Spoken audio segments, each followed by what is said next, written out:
I have never played a Resident Evil before. What? What the fuck? Yes, you heard that correctly. Now, in my defense, I was 9 years old when this game came out, and my parents really wouldn't allow me to play a game like this. In fact, the only game I had on the GameCube was really just Zelda and Star Wars. And when the game came out for the PlayStation 2, I was only playing Star Wars Battlefront and Star Wars Battlefront 2. Listen, I know there are other games out there, but you have to admit that the old Star Wars games are all goats. So when news came out about a remake and everyone was having a hard nostalgia boner for Resident Evil 4 and talked about how the game absolutely changed everything, I decided I should give the game a try. And this video is to tell you about my experience, so this is another Noob review.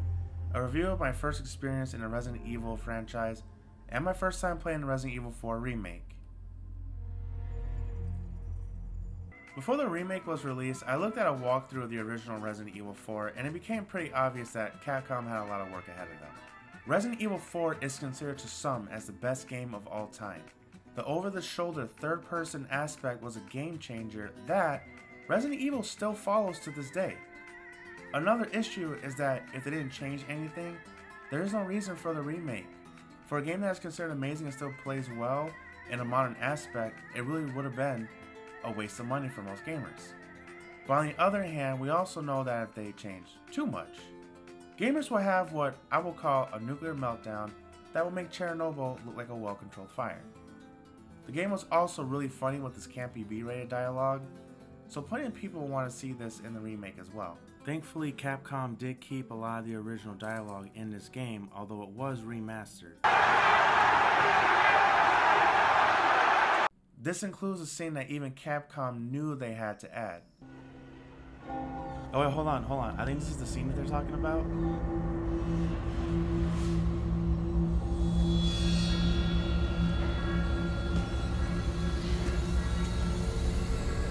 Where's everyone going?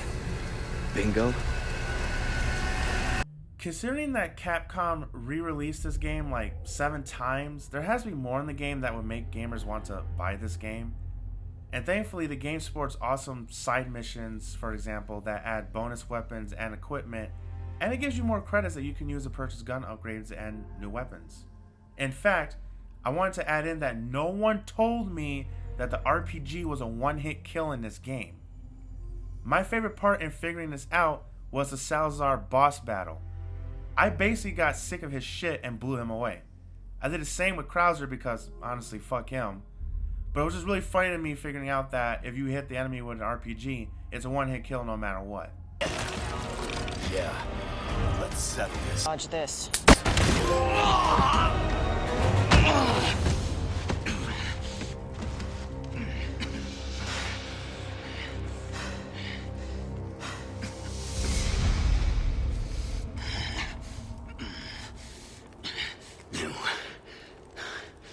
What you have to do.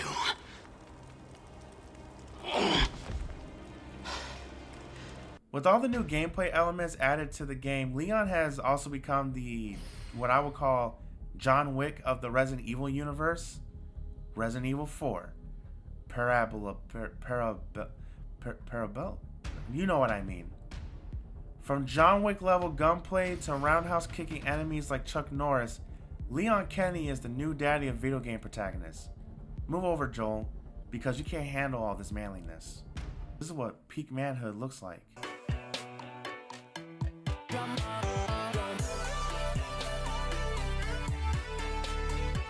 But Leon isn't the only one that stole the show for this game. A large part of this game has you defending my new favorite video game waifu, Ashley, but I have to ask myself, is she better than Mad Moxie? No, I don't think so. But Ashley is awesome, and not as annoying as she was in the original game. In fact, she is an upgrade in many ways.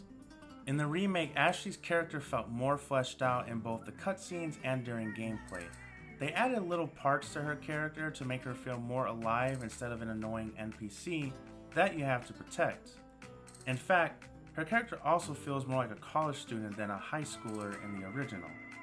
I also wanted to add in that I'm not a fan of escort missions usually, because the person you are escorting is a chore to protect.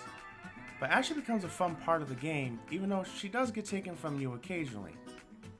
The horror elements in this game also work really well with the setting, because we have villagers with tentacles that come out of their heads and parts of their bodies, and even demon dogs that have tentacles that come out of their backs. Yo, why are there so many tentacles in this game? But overall, I love the game, and I have to give Resident Evil 4 Remake a 10 out of 10. If you haven't played Resident Evil 4 before, definitely go out, get this game, and play it. Even if you haven't played the original on the GameCube or PlayStation 2, it's still the same game, but upgraded.